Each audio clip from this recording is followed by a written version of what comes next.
Magandang umaga sa aking mga kaibigan dyan, sa aking mga viewers. Ito ang aking kauna-unahang paggawa ng homemade skinless longganisa.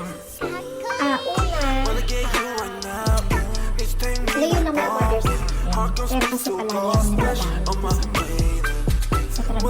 So, natikman nila, nasarapan sila kaya may umorder sa akin. Salamat kay Lisa at kay Joy, yung aking unang customer. Ayan. Una nagbalat muna ako ng bawang. Balik sa 1 kilo, walang ulo ng bawang. Tapos, lalagay ko siya sa food processor. Since mahirap ng bawang. Kaya, processor ko na siya. So, yan, walong ulo ng bawang. Hello sa mga manunood ko dyan, mga kapatid ko.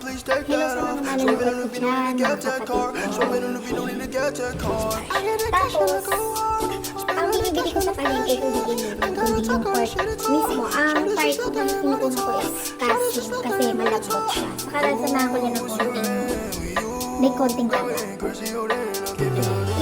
I-process ko lang siya dyan sa gulingan, pag-processor ulit. Ang purpose ko, kaya gusto ko akong nagiging para nangugasan ko mabuti yung pork.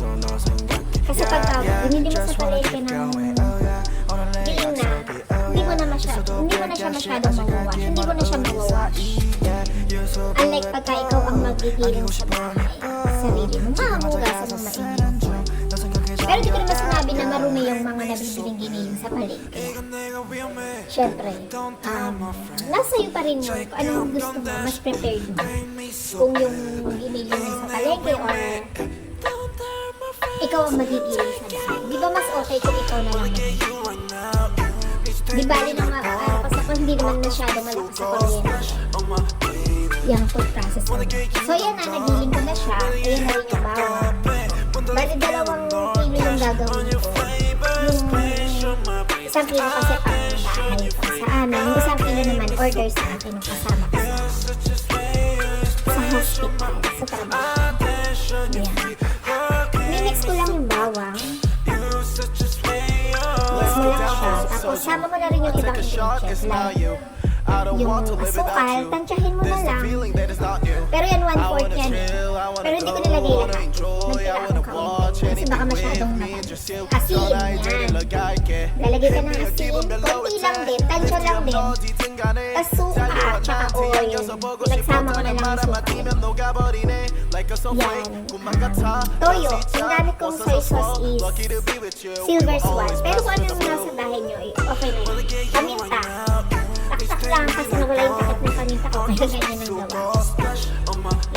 Ganun lang siya. Tapos, halu-haluin mo lang siya hanggang mag-mix na yung mga ingredients. Ang ginagawa ko, hindi ko siya titigilan ng halo hanggang hindi para siyang nag-oil. Kung may gloves kayo, mas maganda kung may gloves. Mas maganda kung yung kamay mismo madami kong panghalo.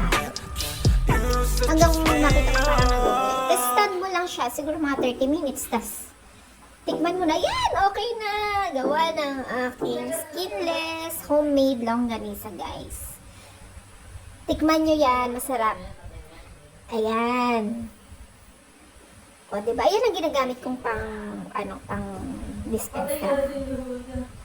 Plastic lang ng ice candy.